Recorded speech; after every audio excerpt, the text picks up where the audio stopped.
Good morning Lahore. जागो लाहौर में आप सबको खुश आमदीद कहते हैं जनाब। जुम्मे के एक और खूबसूरत दिन के साथ मैं हूँ आपकी होस्ट मुनीबा आसिफ। आप सबको भी जुम्मा मुबारक। और जुम्मे के दिन की फीलिंग भी बहुत खूबसूरत होती है, बहुत अलग होती है।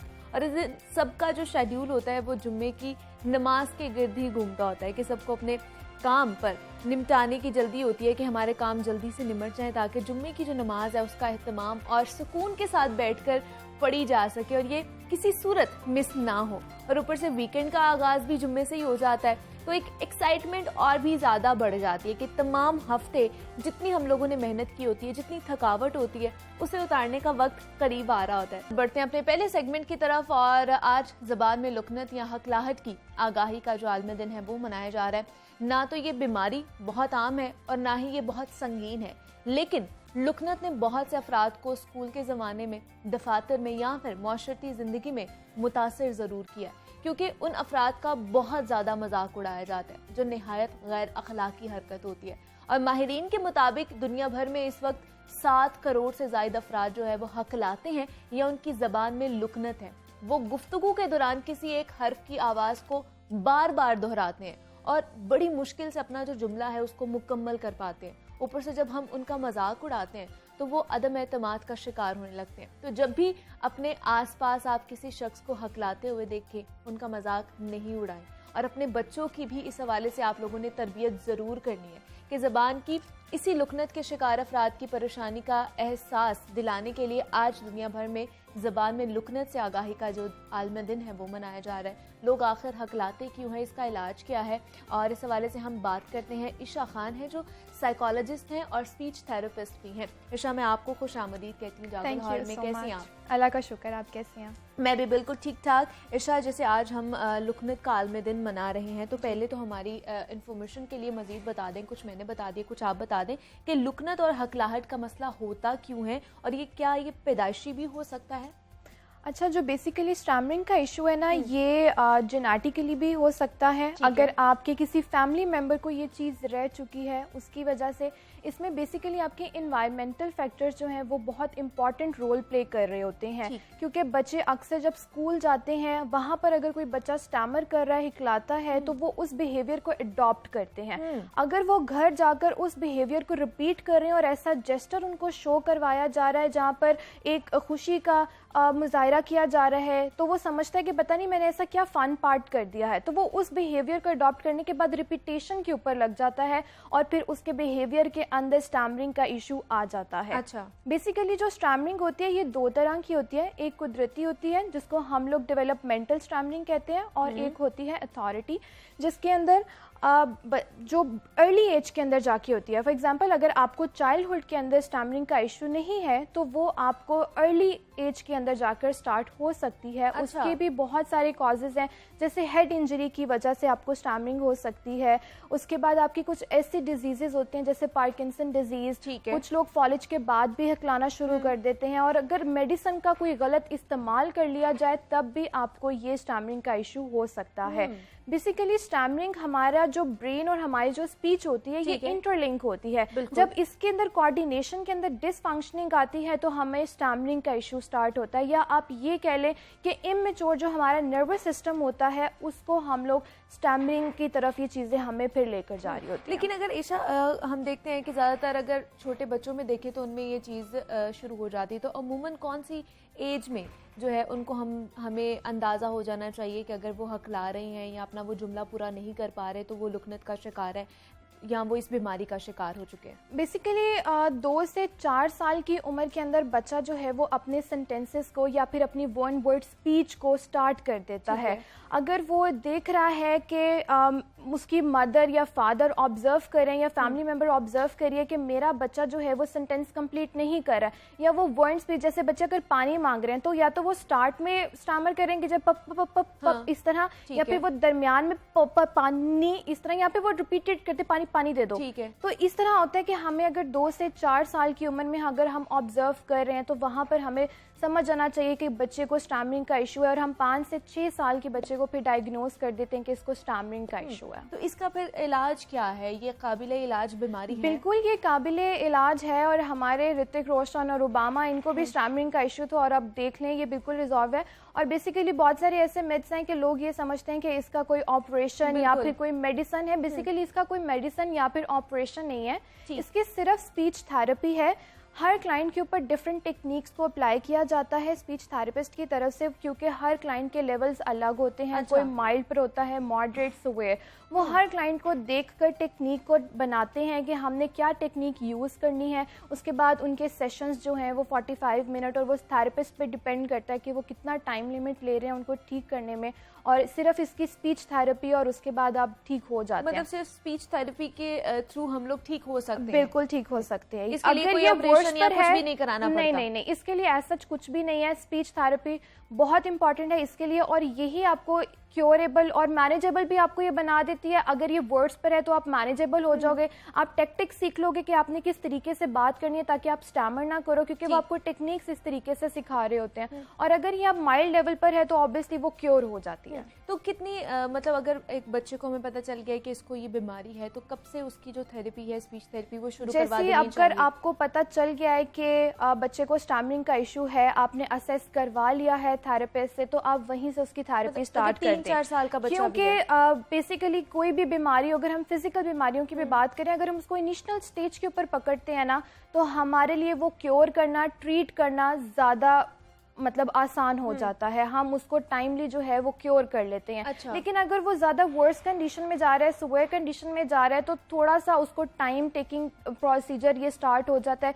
कि थोड़ा टाइम लगता है इन चीज़ों को फिर ठीक होने में। तो क्या जो 3 से 4 साल का बच्चा है, अगर उसको ये हो जाता है तो उसकी फिर किस तरह थेरेपी की जाती है? उनकी भी स्पीच थेरेपी होती है, उनको डिफरेंट टेक्निक्स बताई जाती है, होम असाइनमेंट्स दिए जाते हैं जिसमें पेरेंट्स भी आपको हेल्प आउट करते हैं अपने बच्चों को कि कौन सी ऐसी टेक्निक है। जैसे उसमें हम आपको टंग ट्विस्टिंग का बारे में बताते हैं, फिर डीप ब्रीदिंग के साथ आपने कैसे बोलना है। ये डिफरेंट टेक्टिक्स होते हैं जो स्पीच थेरेपिस्ट एक बच्चे को ट्रेन कर रहा होता है। लेकिन ये बेसिकली एक बच्चे की विल के ऊपर भी डिपेंड करता है, क्योंकि समटाइम्स इस तरह होता है कि बच्चे इन चीज़ों की तरफ नहीं आते हैं, ठीक है ना, वो इन चीज़ों को डेवलप कर पा रहे होते हैं कि ये हमारे साथ क्या चीज़ हो रही है।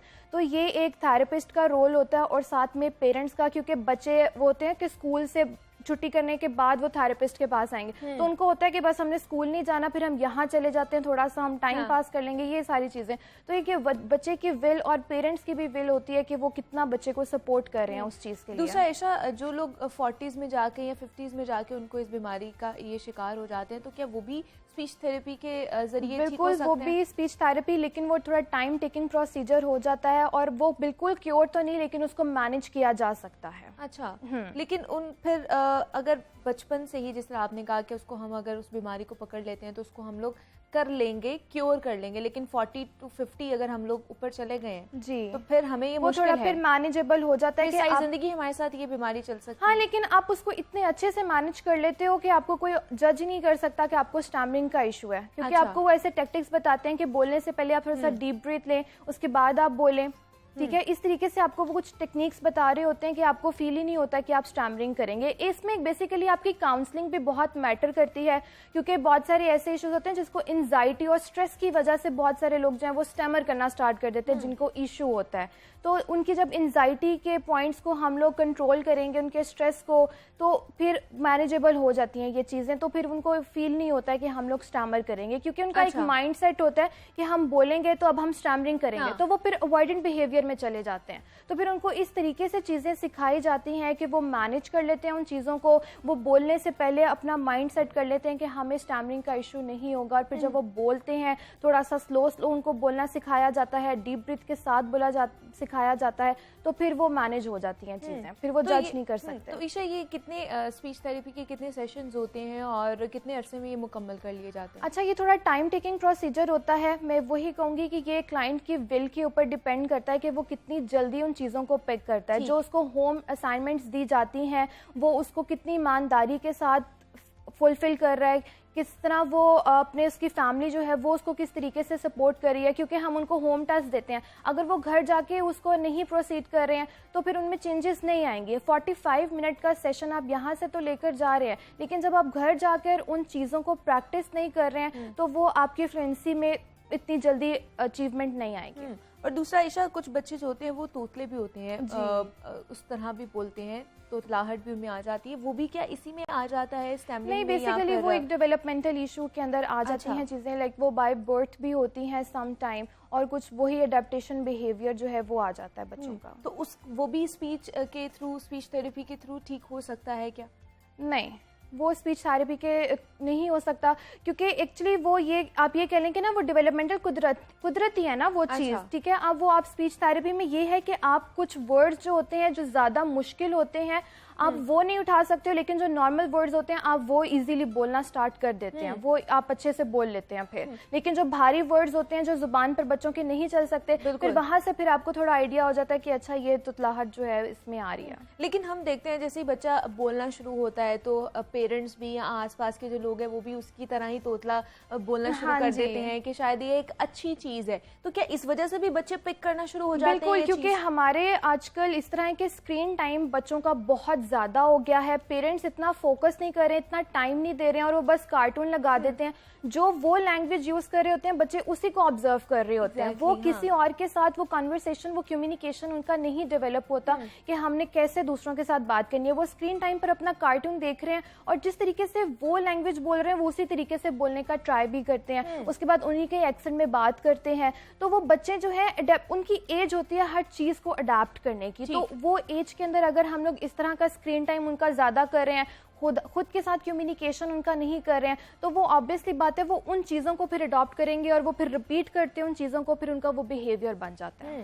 तो इस तरह के अगर बच्चे हैं इस बीमारी का शिकार हैं तो फिर पेरेंट्स पे कितनी बड़ी जिम्मेदारी बनती है कि उन्होंने क्या क्या चीज़ें हैं उनकी एहतियात करनी है और किन चीज़ों को उन्होंने निकाल देना है अपनी लाइफस्टाइल से? सबसे पहले पेरेंट्स को सपोर्ट करना बहुत ज़रूरी है। एक तो मजाक ना उड़ाएं, ठीक है, किसी के सामने डिग्रेड ना करें, या फिर बहुत सारे ऐसे होते हैं कि कुछ इस तरह का पार्ट कर रहे होते हैं, उनको लगता है कि पता नहीं ऐसे मजाक वाली चीज़ है, तो बच्चे डिग्रेड भी फील होते हैं, थोड़ा सा उनका सेल्फ कॉन्फिडेंस भी लो होता है, क्योंकि लोग इन चीज़ों के बारे में मजाक भी उड़ाते हैं। तो पेरेंट्स को चाहिए कि वो अपने साथ बच्चों को कम्युनिकेट करवाएं, और अगर आपको लग रहा है कि आपका बच्चा डिले बोल रहा है या वो वर्ड्स नहीं उठा पा रहा, तो आप उनको घर में प्रैक्टिस करवाएं। लाइक वो अगर पॉइंट आउट कर रहा है कि मुझे पानी चाहिए, वो नहीं बोल रहा, तो आप बार बार रिपीट करें जब तक वो आपके साथ रिपीट नहीं कर रहा है। अगर वो नहीं पूरा वर्ड बोल सकता तो आप उसको हाफ ऑफ कर ले, पानी, क्या चाहिए बेटा, पानी। इस तरीके से आप वर्ड्स को बार बार रिपीट करेंगे तो वो ऑब्वियसली बात है आपको पिक करेगा, क्योंकि बच्चे हर चीज़ को उस एज में पिक कर रहे होते हैं। तो पेरेंट्स को चाहिए कि एक अपना कम्युनिकेशन लेवल बच्चों के साथ थोड़ा सा बढ़ाएं, थोड़ा उनको टाइम देंगे, स्क्रीन टाइमिंग जो है इनको कम करें। और वालिदैन के साथ साथ जो हमारे आसपास के लोग हैं वो भी उन बच्चों का, या जो बहुत बड़े लोग होते हैं वो भी अगर हकलाना शुरू कर देते तो उनका भी मजाक उड़ाते हैं। तो आज आप लोगों ने या हम लोगों ने भी इस चीज़ का अहद करना है जनाब के आसपास हमारे इस तरह के कोई भी लोग आए, हमने उनका मजाक नहीं उड़ाना। ये बीमारी है और वो निकल सकते हैं इन बीमारी से, लेकिन वो जब इस प्रेशर में आ जाते हैं तो फिर खुद को सेल्फ इस्टीम जो उनकी लो हो जाती है और वो फिर इस तरफ नहीं जा पाते कि हम शायद ठीक हो ही नहीं सकते, वो हमारी तरह ज़िंदगी जी सकते हैं। हमें सिर्फ उनको थोड़ा पुश करना है कि वो जाके अपनी जो बीमारी है उसका इलाज करवाएं। तो आज आप लोगों ने भी इसी चीज़, ये आज आलमी दिन इसका मनाया जा रहा है, तो आप अहद कर लें कि हम लोगों ने इस चीज़ को नहीं करना है। हमारे साथ अशा खान मौजूद थी, स्पीच थेरेपिस्ट हैं, और इससे बात कर रहे थे कि हम लोग किस तरह इस चीज़ को जो है ओवरकम कर सकते हैं और अपने इर्द गिर्द का माहौल भी किस तरह ठीक कर सकते हैं। तो ईशा, जो जिस तरह मैं बात करी थी कि आसपास का जो प्रेशर है उसकी वजह से बच्चे और इवन दो के बड़े भी जो है इस प्रेशर में आ जाते हैं, तो उनका कितना टाइम लगता है अगर वो 20 ईयर्स या 30 ईयर्स में आके इस बीमारी का शिकार हो जाते हैं, तो उनके लिए कितने सेशंस होते हैं और क्या पर वीक उनको सेशन लेना पड़ता है या पर डे सेशन लेना पड़ता है? ये थेरेपिस्ट के ऊपर डिपेंड करता है कि वो क्लाइंट की पहले कंडीशन देखता है कि कि वो किस लेवल के ऊपर है। अगर वो माइल्ड पर है तो वो उसको सेशन 1 वीक में 1 भी दे सकता है, 2 भी दे सकता है। अगर वो ज़्यादा उसका इशू है स्वेयर या फिर प्रोफाउंड लेवल पर, तो वो वीकली मतलब डेली बेसिस के ऊपर भी सेशन रख लेते हैं। लेकिन ये थेरेपिस्ट के ऊपर होता है और जो हमारा क्लाइंट होता है उसके ऊपर भी डिपेंड करता है कि वो डेली बेसिस के ऊपर आ भी सकता है या नहीं, क्योंकि वो भी जॉब्स पे होंगे या कुछ स्टडी कर रहे होंगे, तो उनके ऊपर भी डिपेंड करता है। तो वो थेरेपिस्ट और क्लाइंट के बीच में अलाइंसेस होती हैं कि वो कब कब अवेलेबल हैं उनको वो थेरेपी देने के लिए। और एक ये लंबा प्रोसीजर होता है, इसमें आपको कभी कभी 6 से 8 माह भी लग जाते हैं, आपको कभी साल भी लग जाता है, क्योंकि जब आप एक टेक्निक है ना, मतलब एक बीमारी है, उसको थोड़ा टाइम लगता है इन चीज़ों को ठीक होने में। तो वो फिर ये होता है कि क्लाइंट देख रहा है कि मैं ठीक नहीं हो रहा हूँ, वो बीच में छोड़ भी देता है, मतलब क्योंकि क्लाइंट को होता है कि बस 1 महीना मैंने लगा लिया, मैं ठीक हो जाऊँ और मैं बिल्कुल सही बोलना शुरू कर दूँ। लेकिन ये थोड़ा टाइम टेकिंग प्रोसीजर होता है, वेट करना पड़ता है थोड़ा सा इसको मैनेज करने के लिए, तो वो बीच में छोड़ देते हैं, फिर वो रिलैप्स कर जाते हैं, फिर उनको दोबारा से डे 1 से वो चीज दोबारा स्टार्ट करनी पड़ती है। वो मतलब अगर बीच में छोड़ दिए उन्होंने स्पीच थेरेपी, तो दोबारा से जब वो वापस आएंगे, हाँ जी, उनको डे 1 से फिर वो स्टार्ट करना पड़ता है। ये इशू बहुत होता है क्लाइंट्स में। तो उनके लिए फिर जो बड़े लोग हैं उनके लिए आप घर में क्या एक्सरसाइज देती हैं या काम करने के लिए देते हैं कि वो ये थेरेपी करें घर जाकर? अच्छा, बेसिकली इसके अंदर स्टार्ट ये होता है कि आपको चाहिए होता है कि जैसे पहले आप डीप ब्रीथ लें, ठीक है, और उसके बाद उसको स्लोली एक्सेल करें और फिर वर्ड्स को बोलना स्टार्ट करें। ठीक है, उसके बाद फिर आप घर में वो उनको वोकल प्रैक्टिस के लिए दिया जाता है कि आपने डीप ब्रीथ किया, उसके बाद आपने अपना मुंह खोलकर साउंड को इस तरह करना, इस तरह, ताकि उनकी साउंड जो है वो फ्लुएंसी के अंदर निकलना स्टार्ट हो। इस तरीके से उनको काउंटिंग सिखाई जाती है कि आपने डीप ब्रीथ लेकर आपने स्लोली काउंट करना है, क्योंकि ये होते हैं कि जल्दी भी बोलते हैं वर्ड्स को, कि बस हम जल्दी से बोलकर खत्म करें कि हम स्टैमर ना कर सकें। तो इनको चाहिए कि डीप ब्रीथ लेकर फिर ये आराम से वर्ड्स को उठाएं, और अगर ज्यादा मसला है तो सेंटेंसेस को चंक्स में कर लें कि मुझे पानी दो, मुझे पानी दो, इस तरह करके वो स्लो जब वो इस चीज को प्रैक्टिस करेंगे तो वो आहिस्ता इस चीज के ऊपर उनका माइंड सेट हो जाएगा कि अच्छा मैंने इस तरीके से बोलना, और फिर वो फ्लुएंसी में बोलना स्टार्ट कर देंगे। ठीक है, ये कुछ एक्सरसाइजेस भी हैं कि जो आप घर में प्रैक्टिस कर सकते हैं। ईशा खान हमारे साथ मौजूद थी, स्पीच थेरेपिस्ट। ईशा, बहुत शुक्रिया आपके वक्त का, आप यहाँ पर आए हैं और इस हवाले से हम लोग जनाब बात करें तो उम्मीद करती हूँ कि ये वाला सेगमेंट आप लोगों को पसंद आया होगा। मजीद भी आपसे बात करेंगे। यहाँ वक्त पर एक छोटी सी ब्रेक का मिलते हैं, इस ब्रेक के बाद।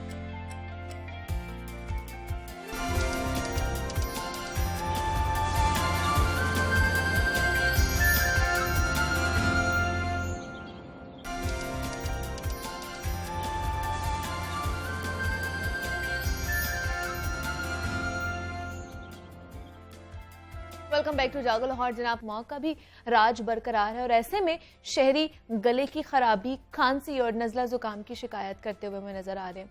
डेंगू और मलेरिया जैसी वायरल इन्फेक्शंस भी इस वक्त फैल चुकी हैं और ख़ास तौर पर बच्चे उनसे काफ़ी मुतासर हो रहे हैं। बहुत से स्कूलों में इम्तिहानात का इनाकाद किया जा रहा है और बच्चे खराबी तबीयत की वजह से जो है इम्तिहान नहीं भी दे पा रहे। जनाब, वो कौन सी ग़िज़ाएँ हैं जो हमें इस तरह की तमाम जो वायरल इन्फेक्शन है उनसे बचा सकती हैं, हमारी क़ुव्वत मुदाफ़त को बढ़ाती हैं? क्योंकि हम जितना अंदर से स्ट्रांग होंगे बीमारियों का उतना ही अच्छे तरीके से हम लोग मुकाबला कर सकते हैं। तो इस हवाले से हमने बात करनी है। इस वक्त हमारे साथ मौजूद है अनम मंजूर हैं जो न्यूट्रिशनिस्ट हैं। अनम, जागो लाहौर में आपको खुश आमदीद कहती हूँ। कैसी हैं आप? मैं बिल्कुल ठीक हूँ, आप कैसी हैं? मैं भी बिल्कुल ठीक ठाक। अनम, जैसे ही मौसम चेंज होता है तो हम देखते हैं कि वायरल इन्फेक्शन जो हैं वो हमें अपनी लपेट में ले लेते हैं, तो जिसकी वजह से गला ख़राब होता है, बुखार हो जाता है, ज़्यादातर बच्चे इसका शिकार होते हैं। तो हमें कौन कौन सी जो है खुराक लेनी चाहिए जब भी मौसम चेंज होता है, ताकि हमारी जो क़ुव्वत मुदाफ़त है, इम्यून सिस्टम, वो स्ट्रॉन्ग हो और हम इन बीमारियों से बच सकें? बेसिकली इसमें मुनीबा, जिन लोगों का इम्यून सिस्टम वीक होता है ना, ये नज़ला, ज़ुकाम, खांसी उन्हीं लोगों को सबसे जल्दी अटैक करता है। ठीक है। और बच्चों में अगर आपने बात की तो बच्चों में इसलिए होता है क्योंकि बच्चे ना वल्नरेबल ग्रुप में होते हैं, जल्दी से उनको इन्फेक्शन कैच हो जाता है किसी भी तरह का। तो इस केस में यह कि एक तो अपनी क़ुव्वत मुदाफ़त यानी कि इम्यूनिटी को बेहतर किया जाए। अब इम्यूनिटी को बेहतर कैसे कर सकते हैं या इस खांसी, नज़ला, ज़ुकाम से कैसे बच सकते हैं? आजकल के मौसम में जैसे यखनी का इस्तेमाल बहुत अच्छा है, खांसी फ्लू के लिए यखनी का इस्तेमाल किया जा सकता है। इसके साथ साथ सूप्स का इस्तेमाल किया जा सकता है क्योंकि ये थोड़ा सूदिंग इफेक्ट देते हैं।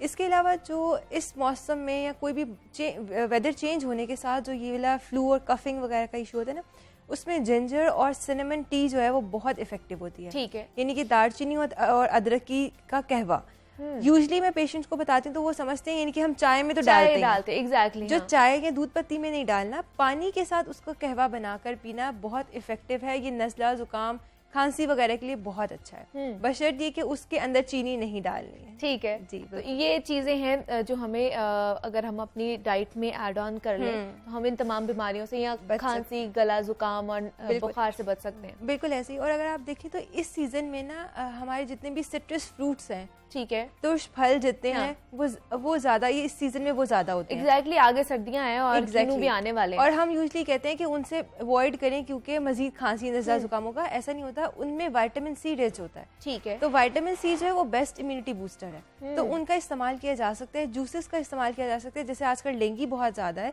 ग्रेप फ्रूट और पपाया का इस्तेमाल बहुत अच्छा है डेंगू के लिए। अनार बहुत अच्छा है, बच्चों के लिए भी क़ुव्वत मुदाफ़ित को बढ़ाता है, विटामिन सी है उसमें बहुत ज़्यादा। उसके अलावा जो आयरन डेफिशिएंट हैं लोग, उनके लिए बहुत अच्छा रहता है। और डेंगू के इस सीज़न में अनार का जूस बहुत अच्छा है। मतलब ये भी है। और बाकी अगर ये तो आ गया ना, फल हम कौन कौन से खा सकते हैं, उनका जूस कौन से पी सकते हैं, हमें बताइए किन ग़िज़ाओं का इस्तेमाल करें जिनमें हमें ज़्यादा प्रोटीन भी मिले, हमें विटामिन भी मिले, जितने भी हमारे न्यूट्रिएंट वैल्यूज़ हैं वो पूरी हो जाए, ताकि हम अंदर से मजबूत हों। और जैसे हम लोग प्रोटीन का एक ही ज़रिया समझते हैं, वो है ब्रॉयलर या मुर्गी हो गई, लेकिन आजकल वो भी जो है कुव्वत हमारी कुव्वत से बाहर हो चुकी है, बढ़ती जा रही है उसकी कीमत, तो उसका ऑल्टरनेट है कुछ? बिल्कुल है। जैसे जितने भी प्रोटीन्स का रिच सोर्स है ना, वो सारे मीट आ जाते हैं, रेड मीट, वाइट मीट सब आ जाते हैं, चिकन, फिश, उसके अलावा बीफ, मटन। और अगर चीपेस्ट सोर्स में जाते हैं तो उसमें हमारे पास एग्स आ जाते हैं। ठीक है। एक अंडे का इस्तेमाल रोज़ाना करें तो वो आपकी क़ुव्वत मुदाफ़ियत बहुत बेहतर करेगा। इसके अलावा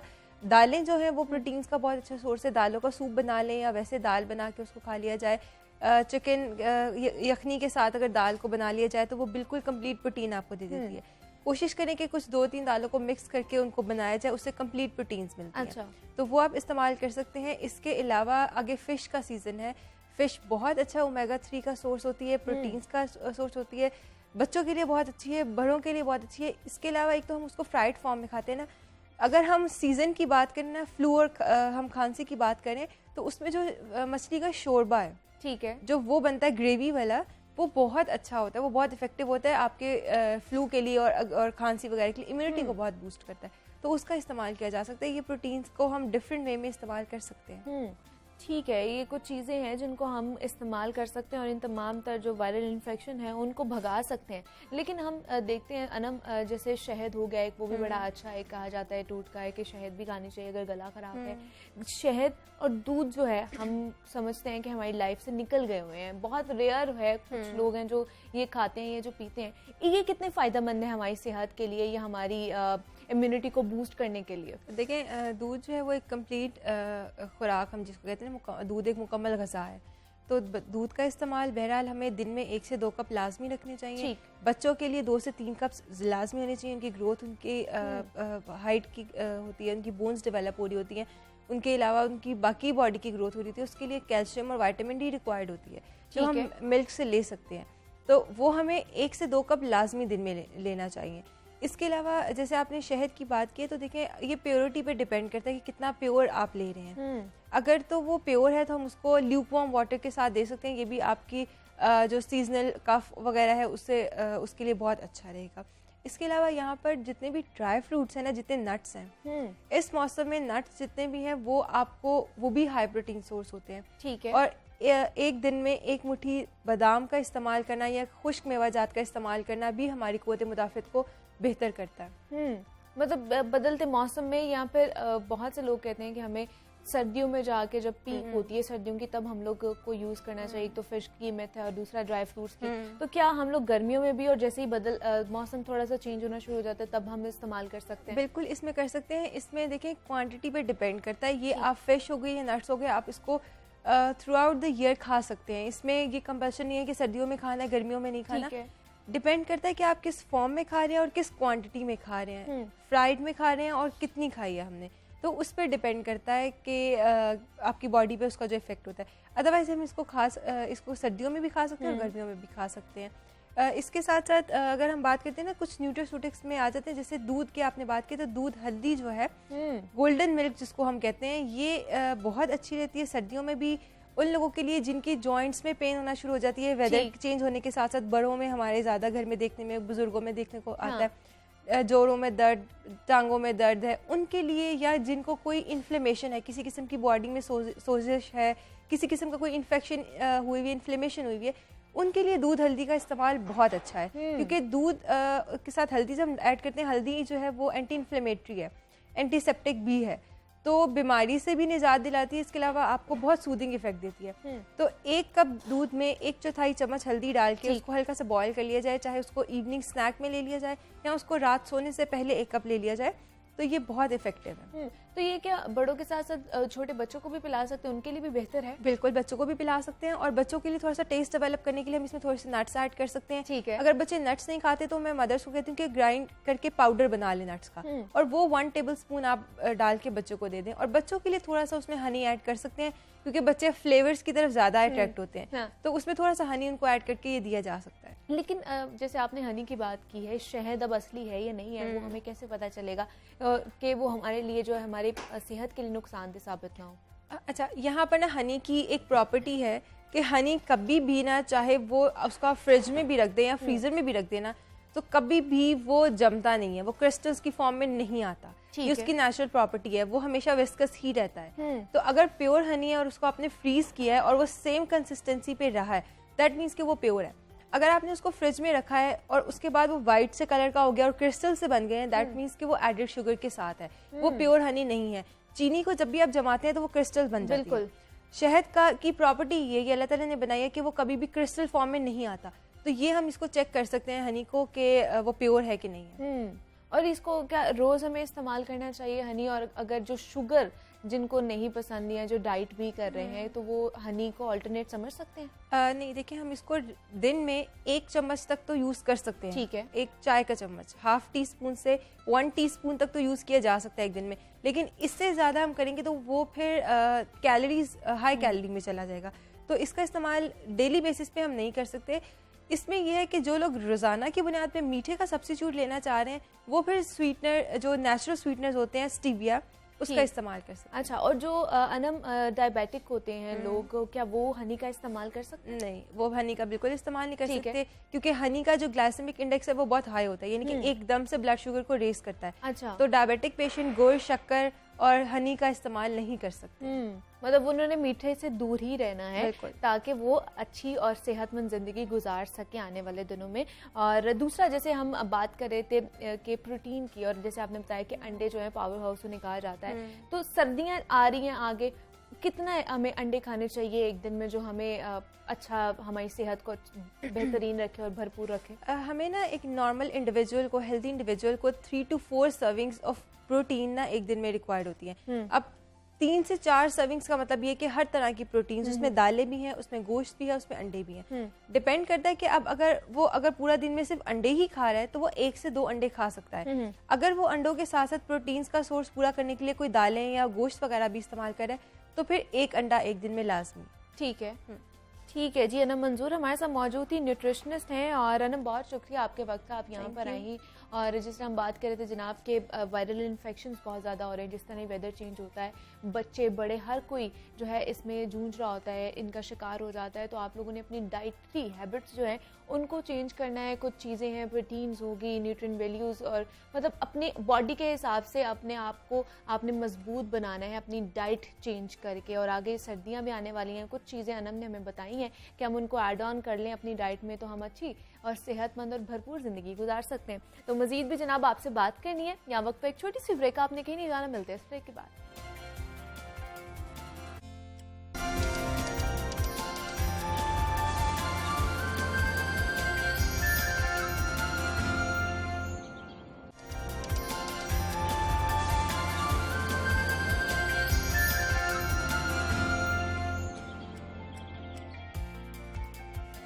वेलकम बैक टू जागो लाहौर। जनाब, कहा जाता है कि जान है तो जहान है।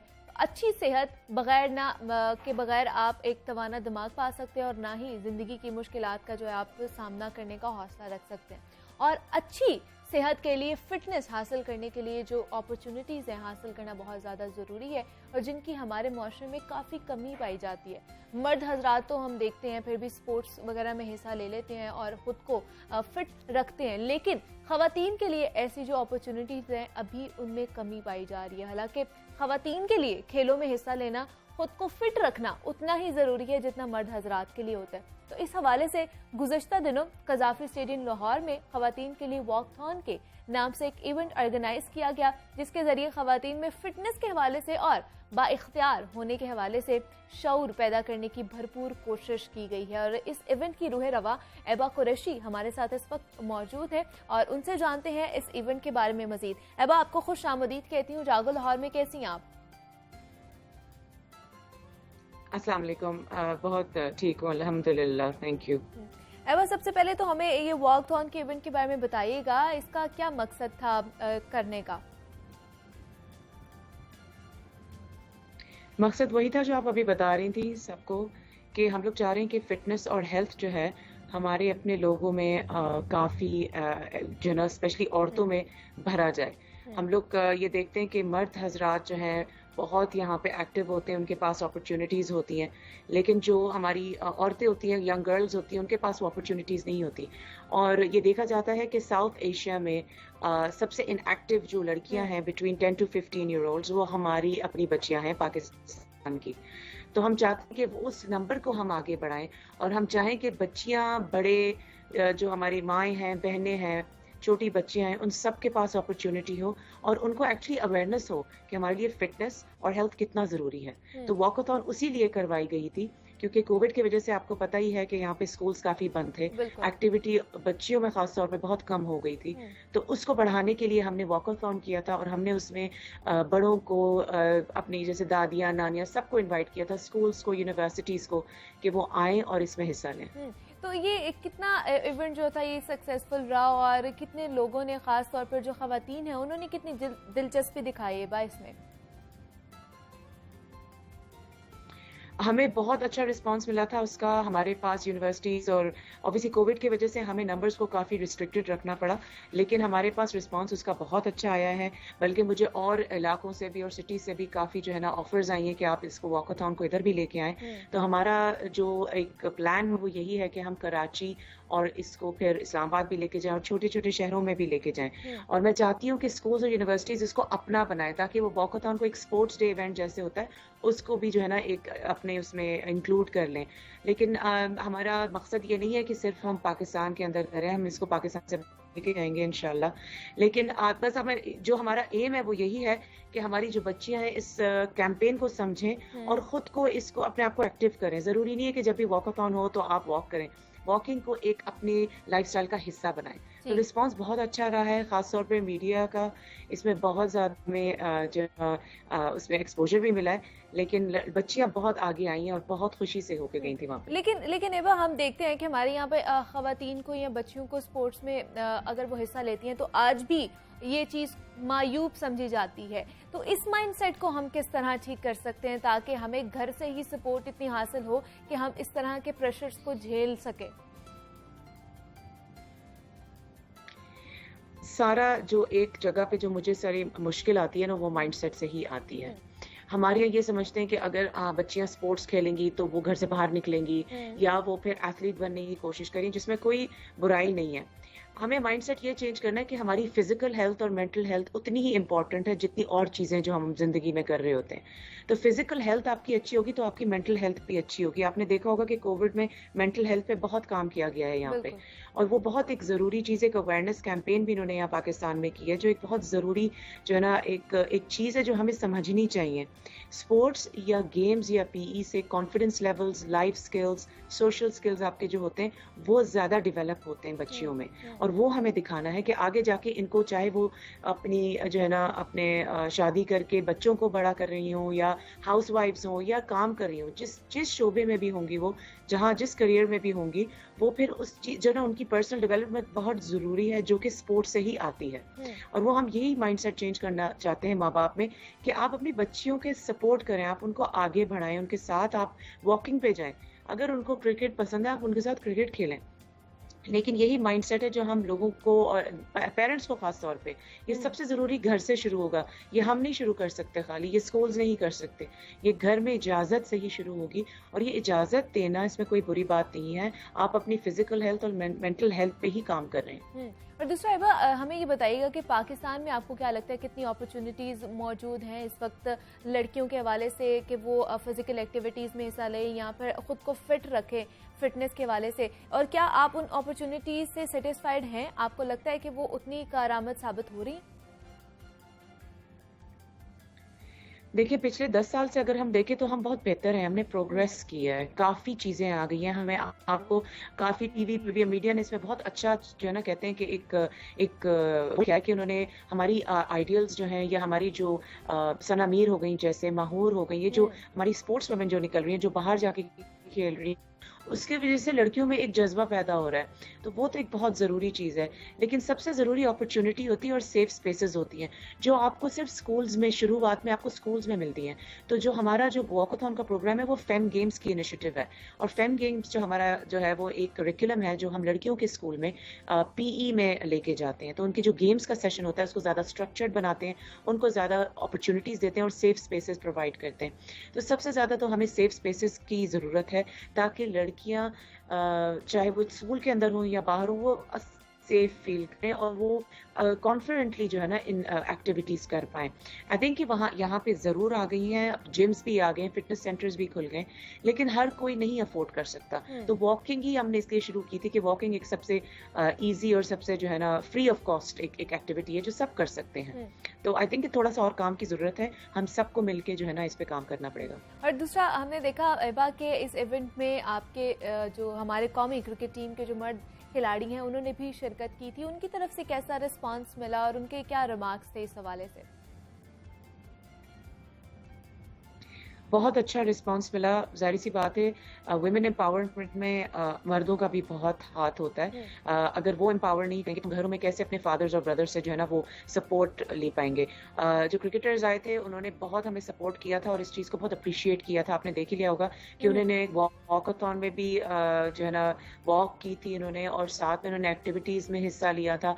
लड़कियाँ, जो बच्चियाँ आई हुई थी स्कूल से और यूनिवर्सिटी से, वो बहुत ज़्यादा इंस्पायर हो रही थी इस चीज़ से कि ये सिर्फ एक औरत का काम नहीं है, मर्द का भी काम है कि हम वुमेन को एम्पावर करें थ्रू एक्टिविटी एंड स्पोर्ट। उसमें मेरे जो मियाँ हैं अजहर, उनका भी इसमें बहुत ज़्यादा हाथ है। हमारी 2 बेटियां हैं जो क्रिकेट भी खेलती हैं और डिफरेंट स्पोर्ट्स भी खेलती हैं, तो इसमें उनका भी बहुत बड़ा हाथ है प्लानिंग में और करिकुलम में। जो डायरेक्टर ऑफ प्रोग्राम्स हैं वही हैं, तो उनका भी जो है ना, और उनके अलावा लाइक आई सेड कि हम लोग उनके बगैर ये चीज़ नहीं हो सकती। सो मैं यही कहूँगी कि जो घरों में जो मर्द हैं, जो भाई हैं, जो बाप हैं, दादा हैं, वो भी अपनी बच्चियों को सपोर्ट करें इस चीज़ में, ताकि हम इसको ज़्यादा आगे से आगे लेके जाएं। और दूसरा सर, एबा हमें मुझे बताइए इस इवेंट में कितनी और कौन कौन सी एक्टिविटीज़ जो थी वो इनके लिए रखी गई थी?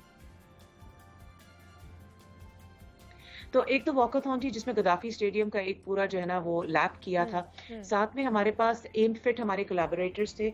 एम फिट एक फिटनेस स्टूडियो है लाहौर में, एंड उन्होंने एक जो है डिफरेंट जगहों पे उन्होंने वहाँ पे एक्टिविटीज़ की थी, चैलेंजेस की थी बच्चियों के साथ, बड़ों के साथ, जिसमें स्क्वाट चैलेंजेस थे, प्लैंक चैलेंजेस थी, और एक था जिसमें आपने बुक सर पे रखे और आपने एक डिस्टेंस कवर करना था ताकि आपकी कोर और आपकी बैलेंस का पता चले वॉक करते हुए। साथ में डिफरेंट वहाँ पे और भी कंपनीज थी जिन्होंने अपनी अपनी एक्टिविटीज़ लगाई थी। स्पिन द व्हील था, गुडी बैग्स मिल रहे थे, और वहाँ पे डांस फिट का एक सेशन हुआ था, जो कि सुनने में तो लगता है कि पता नहीं वहाँ पे क्या हो रहा होगा, लेकिन उन्होंने वहाँ पे एक्सरसाइजेस ऐसी करवाई थी बच्चों से जो वार्म अप की रिलेटेड होती हैं, जो आपकी जो बॉडी, अगर आप कोई भी एक्टिविटी करें तो आपको वार्म अप की बहुत ज़रूरत होती है उसमें। और ये चीज़ एक उन्होंने बहुत अच्छी की, क्योंकि उन्होंने समझाया बच्चियों को कि आप उठ के खाली खेलने से जो है ना, आपके अभी तो आप छोटे हो, आपके मसल्स में और उसमें इतना फ़र्क नहीं पड़ता। जैसे जैसे आप बड़े होते जाओगे आपको स्ट्रेचिंग की ज़रूरत पड़ेगी और आपको फला एक्सरसाइज की ज़रूरत पड़ेगी। तो वो वहाँ पे काफ़ी पॉपुलर रही वहाँ पे ये एक्सरसाइज। तो एक्टिविटीज़ तो वहाँ बहुत हो रही थी। सबसे ज़्यादा मकसद हमारा ये था कि हम सबको जो वहाँ पे था वॉकाथॉन में जो है ना वॉक करने में वो हिस्सा लें और स्टेप्स अपने काउंट करें, रोज़ हमने ये भी बताया था कि आप अगर 10,000 स्टेप्स जो हैं अपने मुकम्मल करने की कोशिश करें तो हमारी हेल्थ के लिए अच्छा होता है, मेंटेन करने के लिए, वेदर इट्स आप डाइट कर रहे हो या वेदर आप अपनी बस फिजिकल और मेंटल हेल्थ के लिए देख रहे हो। तो ये चीज़ें वहाँ बताई गई थी। ठीक है जी, एबा कुरैशी हमारे साथ मौजूद थी, एक्टिविस्ट हैं और बड़ा ही अच्छा इवेंट उन्होंने मुनाकिद कराया था लाहौर कज़ाफ़ी स्टेडियम में वॉकथॉन के नाम से, और उस हवाले से हम बात कर रहे थे। एबा बहुत शुक्रिया आपके वक्त का, आपने हमें इस बारे में आगाह किया है। मज़ीद भी आपसे बात करेंगे, यहाँ वक्त पर एक छोटी सी ब्रेक का, मिलते हैं इस ब्रेक के बाद।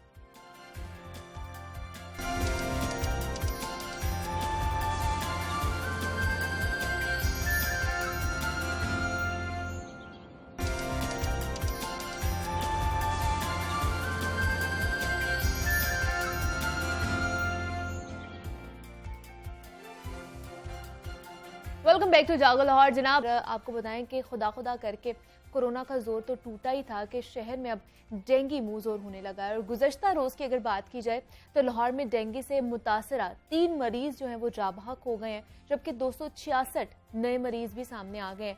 और लाहौर के अस्पतालों में डेंगू के 1161 मरीज ज़ेरे इलाज हैं इस वक्त। और रवा साल शहर में डेंगू के 5,933 केस सामने आ चुके हैं। और रवा साल सूबे भर में डेंगू केसेस से हम बात की जो तादाद है वो इस वक्त 24 हो चुकी है। और लाहौर समेत पंजाब में डेंगू से बचाव के लिए क्या क्या इकदाम उठाए जा रहे हैं, एक्सपो सेंटर में खुले डेंगू मरकज में बदनज़मी की शिकायत क्यों आ रही हैं, इस हवाले से हम बात करते हैं प्रोफेसर डॉक्टर असद असलम से, जो तर्जुमान है इंसदादे डेंगू सेल पंजाब के। सर, मैं आपको खुश आमदीद कहती हूँ जागो लाहौर में। कैसे हैं सर आप? अल्लाह शुक्र है, थैंक यू सर, लाहौर में हम देख रहे हैं कि डेंगू से 3 अफराद जो इस वक्त जाँ बहक हो चुके हैं। तो अमूमन बताइएगा कि किस एज ग्रुप के जो लोग थे और क्यों डेंगू इतना शिद्दत इख्तियार करता जा रहा है, पहले तो इतना नहीं था।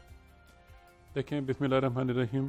देखें, एक तो इसके कोई एज बार नहीं है, हर एज को जो इफेक्ट करता है, बच्चा हो, जवान हो या बूढ़ा हो, सब में ये डेंगू को ये मर्ज वहाँ तक पहुँच सकता है। और जहाँ तक ताल्लुक है कि ये क्यों है, देखें हर 3 साल बाद हमें पता है कि ये डेंगू के मर्ज ने सर उठाना होता है। ठीक है, ये तीसरा साल है, ये एक्सपेक्टेड था कि ये हो सकता है कि एक दफ़ा ये मर्ज एक दफ़ा फिर बढ़े। ये इंटरनेशनली नोन है कि हर 3 साल पर ये मर्ज उठाता है। तो बुनियादी वजह यही है कि ये तीसरा साल है। और ये भी एक वजह है कि हम बेसिकली पूरी तरह हमारे जहनों पर कोविड सवार था। बिल्कुल। मैंने भी अपने घर में, ना अपने घर की क्यारी में, ना गमले में, ना घर के बाहर गाड़ी धोई, उसको पानी भी वहाँ इकट्ठा ही है, उसको भी नहीं लाया। एयर कूलर में पानी है, उसको भी मैंने खाली नहीं किया। तो बुनियादी तौर पर मेरा जहन भी कोविड की तरफ ही था, मैं उससे बचने की कोशिश करता रहा। और उस दौरान मैंने इग्नोर कर दिया कि मैं पानी को इकट्ठा ना होने दूँ। तो सारे फैक्टर ने मिल के ही ये इस दफ़ा डेंगू को हमें तीसरी ये देखना पड़ रहा है, वेव जो आई है कि डेंगू बढ़ता जा रहा है जी। और दूसरा सर बताइएगा, क्या पहले से जो मुख्तलिफ बीमारियों में शिकार लोग हैं, जिस तरह कोरोना हो गया या हार्ट पेशेंट हो गए या शुगर के पेशेंट, क्या उन लोगों को ज़्यादा मुतासर कर रहा है डेंगू? देखें, उनमें कॉम्प्लिकेशन ज़्यादा होगी। ठीक है, उनमें कॉम्प्लिकेशन ज़्यादा होने का चांस है। मुतासर होना सब इक्वली एक्सपोज्ड हैं। जहाँ अगर मच्छर तल्फ नहीं किया, लार्वा तल्फ नहीं किया, आपने एहतियात नहीं बरती, शाम के वक्त आपने अपने आप को पूरे तरह ढांपा नहीं है, तो अपने घर में पानी का एहतियात नहीं की इकट्ठा होने से, तो हर आदमी, हर शख्स, हर एज का, हर सेक्स का वो इक्वली एक्सपोज है। लेकिन जिन लोगों को कोमॉर्बिड कंडीशन हैं उनमें ये क्या नाम उसका ये कॉम्प्लिकेशन ज़्यादा हो सकती हैं। और खुसूसन बगैर डॉक्टर से मशवरा किए आप नॉन स्टेरॉइडल चीज़ें ले जाएं, जो पैनाडोल, कालपुल के अलावा दवाइयाँ लेना शुरू कर दें बुखार तोड़ने के लिए, वो भी ख़तरनाक साबित, वो मज़ीद खून को पतला करके ख़तरनाक साबित होती हैं। इसलिए इस बीमारी में बड़े मोहतात तरीके से दवाइयाँ इस्तेमाल करनी है। बाद चीज़ें जो हम कोविड में देते हैं इसमें नहीं दे सकते, या किसी भी और बीमारी में देते हैं इसमें नहीं दे सकते। तो इसमें बड़े एहतियात से हमें बड़ी लिमिटेड मेडिसिन है जो हमने डेंगू के मरीजों को देनी होती हैं। इसलिए होम मेडिकेशन, सेल्फ मेडिकेशन इसमें 100% अवॉइड करनी चाहिए। ठीक है। और सर, अगर इस वक्त लाहौर के सरकारी हॉस्पिटल की बात की जाए तो वहाँ पर क्या क्या इकदाम उठाए जा रहे हैं डेंगू के हवाले से? देखें, जब ये डेंगू शुरू हुआ उस वक्त लाहौर में तकरीबन 250 से 400 बेड तकरीबन थे अवेलेबल डेंगू के लिए। फिर हमने रैंप अप प्लान बनाया हुआ था। इस वक्त लाहौर में तकरीबन 2250 बेड अवेलेबल हैं ठीक है। लाहौर के 49 हॉस्पिटल्स में, ठीक है ना जी। और इनमें जो 70% हॉस्पिटल हैं वो पब्लिक सेक्टर के हॉस्पिटल हैं। और इन 2250 बेड्स पर तकरीबन इस वक्त 1280 मरीज दाखिल हैं। और हमारा जो ऑक्यूपेंसी रेट है वो 57% है लाहौर में इस वक्त। मैं यहाँ पर आपको लाहौर के बाहर का भी बताता चलूँ। लाहौर के बाहर के पंजाब के बाकी अस्पतालों में, टीचिंग हॉस्पिटल में, उनमें शुरू में तकरीबन 200 बेड थे पूरे पंजाब में एलोकेट किए हुए थे।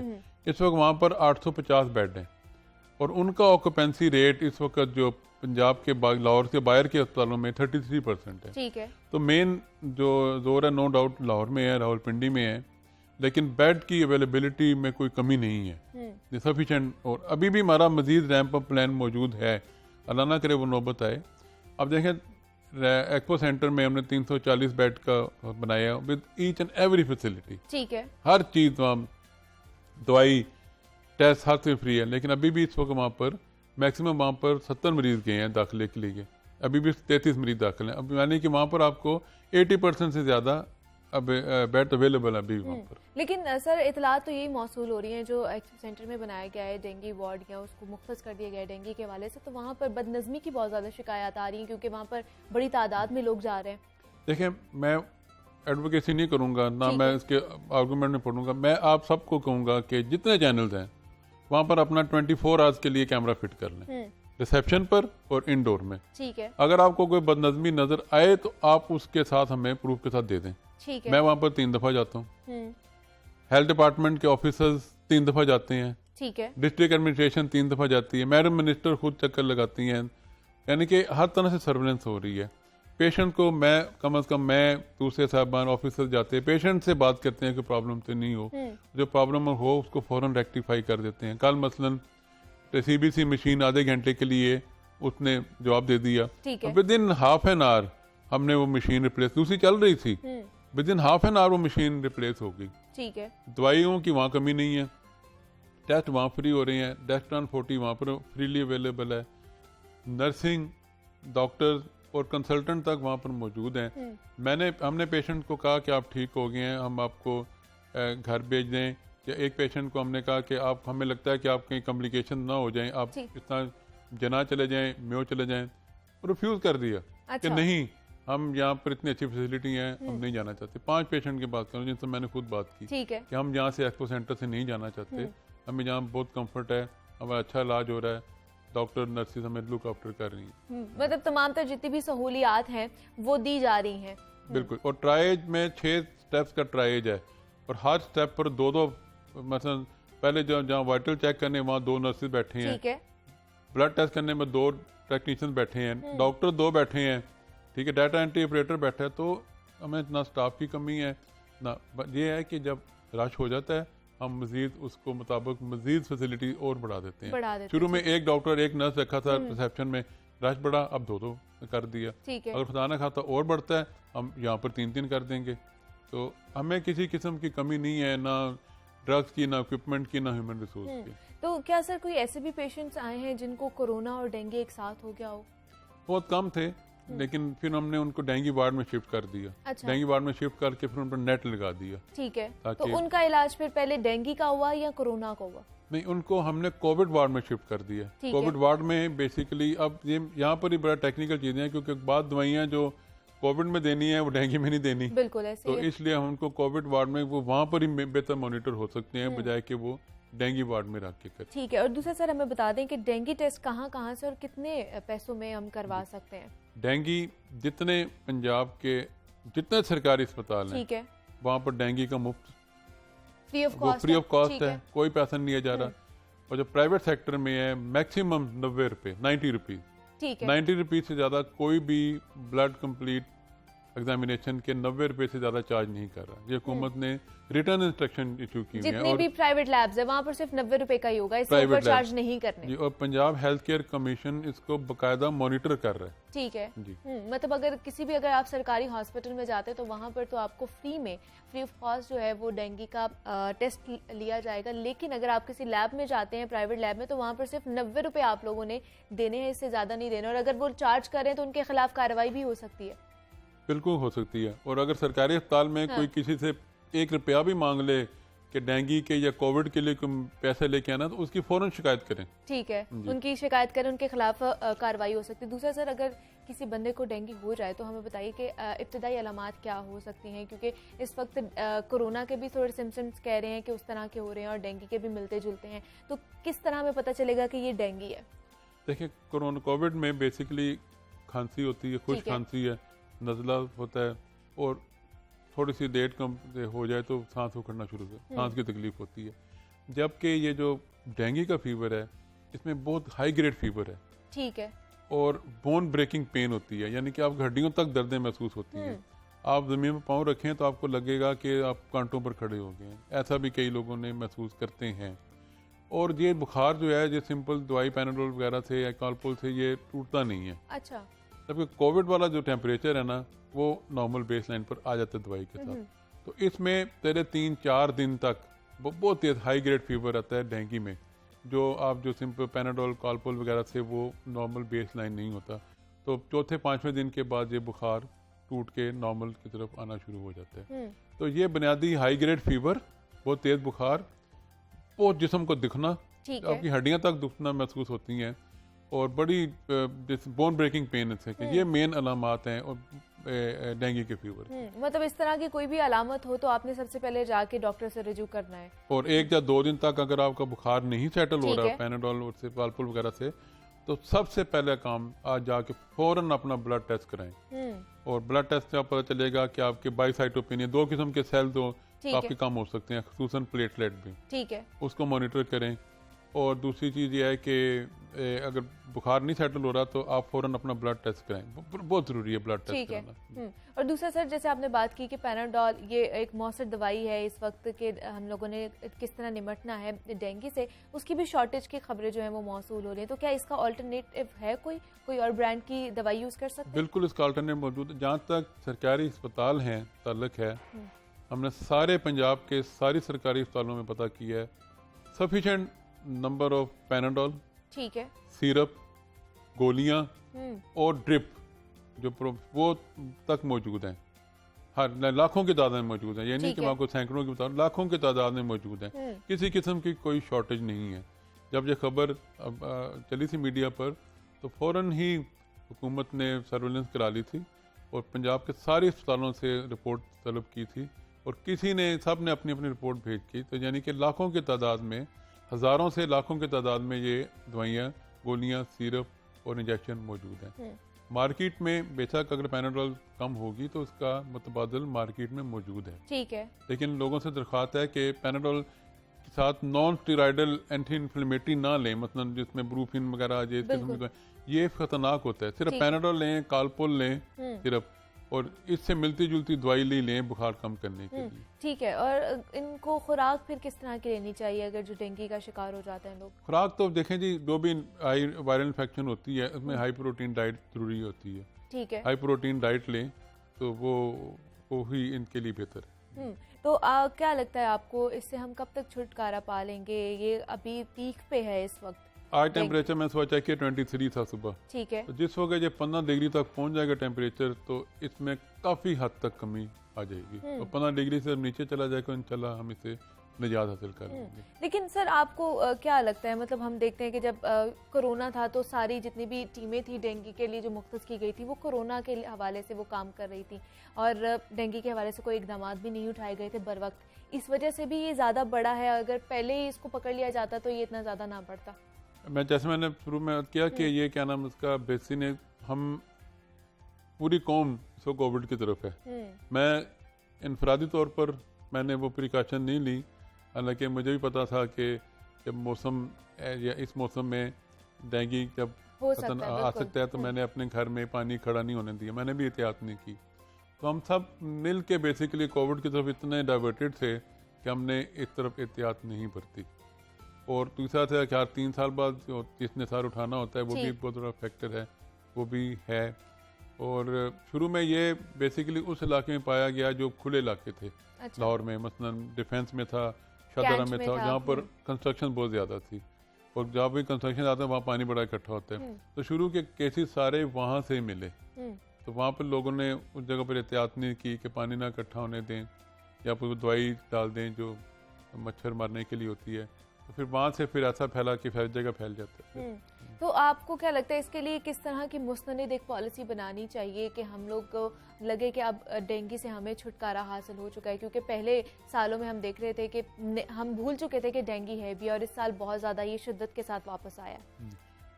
जैसा SOPs हैं बेसिकली कोविड के लिए, इस तरह इसके भी SOPs हैं। ठीक है। वो SOPs हैं कि पानी अपने घर में और घर से बाहर और अपने मोहल्ले में गली में किसी जगह पानी ना इकट्ठा होने दें, क्योंकि ये पानी ठहरे हुए पानी में मच्छर पलता है, वहाँ से अच्छा। अफजाइश होती है, ठीक है। बहते पानी में नहीं होता। तो पानी को, इसका SOP एक है कि पानी को इकट्ठा ना होने दें, और शाम के वक्त पूरे अपने आप को, पूरे जिस्म को, बाजुओं तो टांगों को पूरी तरह ढांपें, और जो मॉस्किटो रिपेलेंट हैं वो घर में लगा लें, मुख्तलिफ किस्म की आती हैं वो लगा लें, और बॉडी के जो एक्सपोज एरिया हैं वहाँ पर मॉस्किटो रिपेलेंट लगा लें, तो इससे काफ़ी हद तक हम डेंगू से बच सकते हैं। और दूसरा सर, बहुत से लोग कंफ्यूज हैं, जैसे मैं कोरोना और डेंगू की बात करी थी, इस तरह डेंगू और मलेरिया में भी बहुत ज़्यादा लोग जो हैं वो कंफ्यूज हैं कि डेंगू की क्या अलामात है और मलेरिया की। तो मलेरिया में अगर हो जाए हमें, तो वो फिर उसमें क्या करना चाहिए, उसकी क्या अलामात हो सकती है? मलेरिया भी basic high grade fever, shivering के साथ होता है, बहुत वो भी बहुत हाई ग्रेड फीवर है। तो उसमें भी ब्लड में मलेरियल पैरासाइट मिल जाए, वो भी एक ख़ास वक्त होता है जब बहुत शिवरिंग हो रही हो, तो उस वक्त ब्लड सैंपल लें, तो उस वक्त मलेरियल पैरासाइट आपको मिल सकती हैं। तो बाकी इलामात बेसिकली इसके मिलते जुलते ही हैं। अच्छा। तो एंटीबायोटिक किसी में भी नहीं देनी हमने, ठीक है ना जी, एंटीबायोटिक उसमें भी नहीं देनी, डेंगू में भी नहीं देनी, तो इसमें भी अलामात मिलते जुलते हैं। तो बुनियादी तौर पर ब्लड टेस्ट से ही पता चलता है।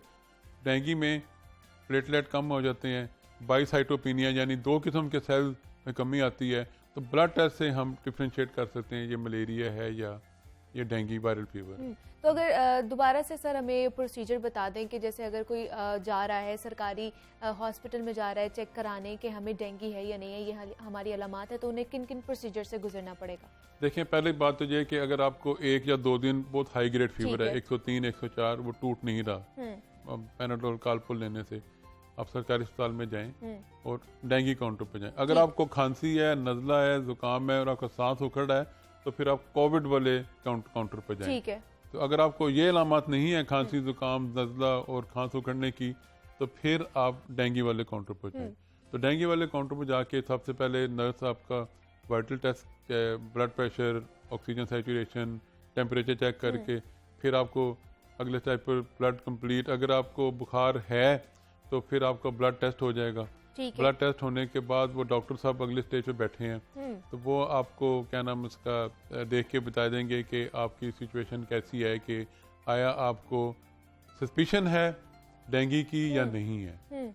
अगर आपको सस्पिशन है तो फिर आपको वो कहेंगे कि आप दाखिले की ज़रूरत नहीं है, ठीक है। तो आप अपने डाटा एंट्री करा के आगे एक काउंटर बना हुआ है जिसमें फैसिलिटेशन काउंटर है, उसमें सारी हिदायत दे दी जाएंगी कि आपको सस्पिशन है डेंगू की, लेकिन अगर ये अलामात हुई आपको घर जाके, जिसमें पेट में सख्त दर्द होना, अच्छा। परसिस्टेंट वॉमिटिंग होना, ठीक है, और नाक से या यूरिन में ब्लड आ जाए, या जिस्म पर कोई आपको ब्लड में धब्बे पड़ने शुरू हो जाएं, ठीक है, तो इस किस्म के अलामात, इसको वार्निंग साइंस कहते हैं। बहुत मलेज है, बिल्कुल लथार्जी हो गई है, तो ये किस्म के वार्निंग साइंस हैं, तो उस सूरत में आप फ़ौरन आप आ जाएं। बेशक आज अगर हम भेजा है, अगर रात को ये कंप्लेंट होती है तो रात को ही आप आ जाएं, वरना बसूरत दीगर आप कल दोबारा तशरीफ लाएं और अपना ब्लड टेस्ट रिपीट कराएं, और ब्लड टेस्ट रिपीट करके उसमें देखते हैं कि ब्लड प्लेटलेट में कमी आई है या नहीं। ठीक है।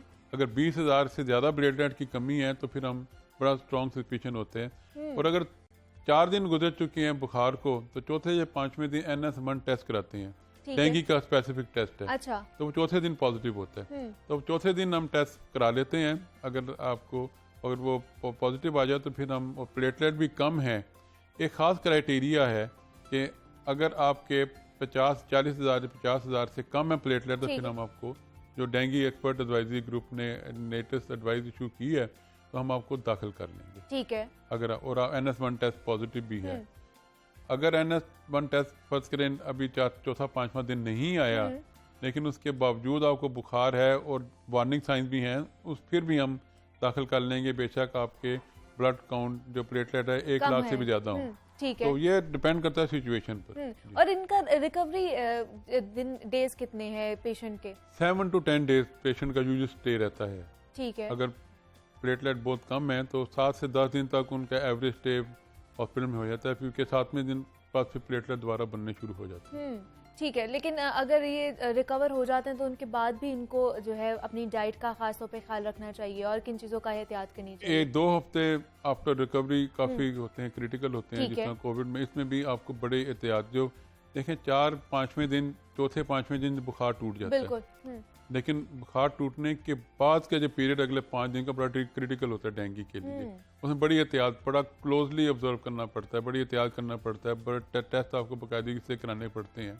तो उसके बाद जब देखते हैं कि प्लेटलेट बनने शुरू हो गए हैं और सिम्टम्स आपके जो ज़ायलों ख़त्म होना शुरू हो गए, ठीक तो है। फिर हम पेशेंट को कहते हैं कि अब आप घर चले जाएं। ठीक है, लेकिन फिर भी अगर वो घर भी जा रहे हैं तो उनको एहतियात की बहुत ज़्यादा ज़रूरत होती है अगले 1 से 2 हफ्ते तक। प्रोफेसर डॉक्टर असद असलम हमारे साथ मौजूद है, तर्जुमान है इंसदाद डेंगू सेल पंजाब के। सर बहुत शुक्रिया आपके वक्त का, आप यहाँ पर आए हैं। और डेंगू के हवाले से जनाब हम बात कर रहे थे कि डेंगू का जो मसला है वो बढ़ता ही जा रहा है, तो जनाब इस हवाले से भी हम लोगों ने ज़्यादा से ज़्यादा एहतियात करनी है। अपना आसपास का जो माहौल है कहीं पर पानी नहीं खड़े होने देना चाहिए, और अगर किसी तरह की भी अलामात आ रही हैं तो सबसे पहले जाकर डॉक्टर से रजू करें। अब मुझे आपने इजाज़त दें, अल्लाह हाफ़िज़।